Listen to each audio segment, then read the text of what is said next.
Hello, my young readers, and welcome back to the channel. And if you're new, welcome. I think we've got a great story for you, and I'm hoping you guys really enjoy it. So sit back, relax, make sure you got all your snacks, and we'll get started. Stay tuned.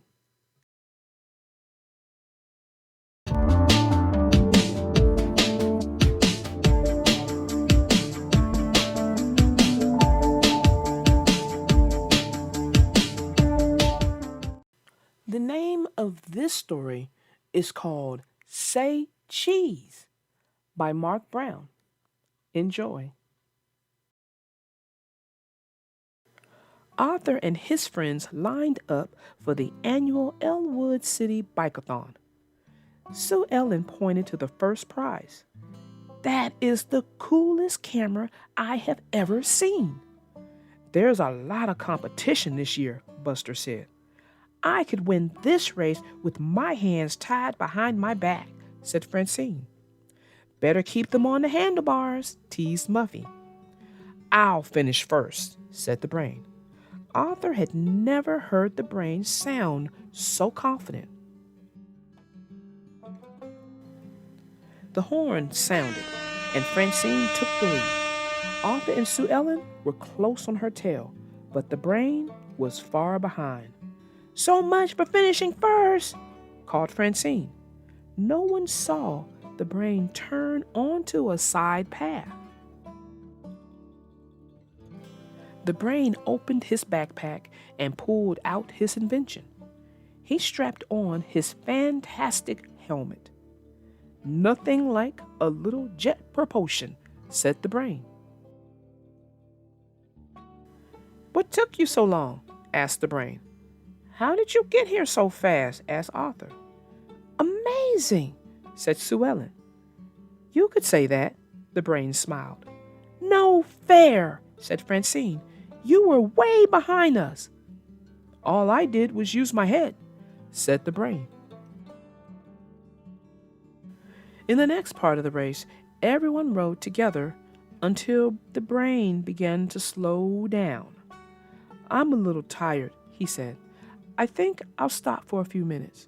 Are you okay? Asked Arthur. Sure, said the brain. You go on. I'll catch up. Once everyone was out of sight, the brain opened his backpack. A little of my go fast goo on the gears should do the trick, he said. A few seconds later, he whizzed past Francine. He's hardly even pedaling, noticed Arthur. Look at him go, cried Buster. Francine huffed and puffed, trying to keep up. Everyone stopped at the second rest stop. Everyone except the brain. Arthur noticed some papers fly out of his book bag as he zoomed by. Hey, wait, said Arthur. You dropped something. But it was too late. Arthur couldn't believe his eyes. Fantastic helmet? Go fast goo? Supersonic trek tracker? What's going on? The last part of the race had lots of twisting paths. The brain stopped at the fork in the road. Time for a shortcut, he said.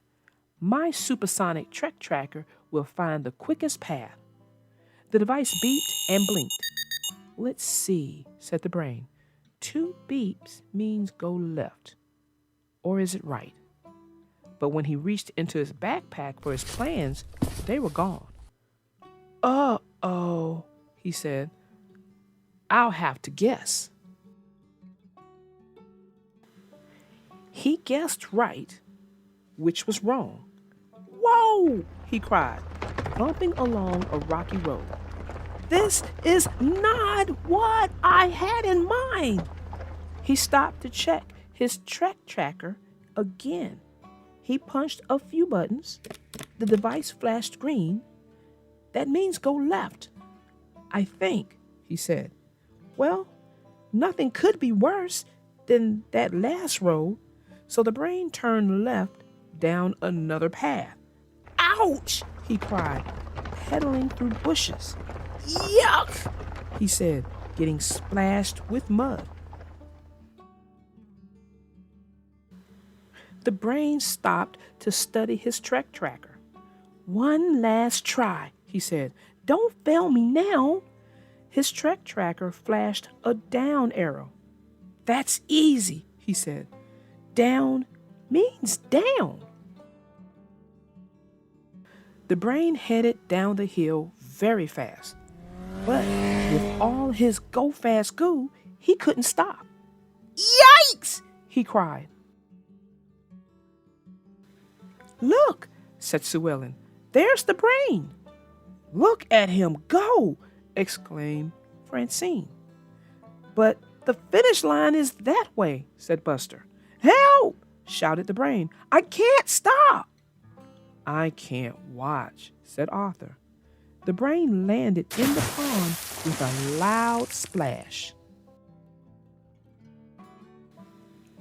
Francine flew across the finish line.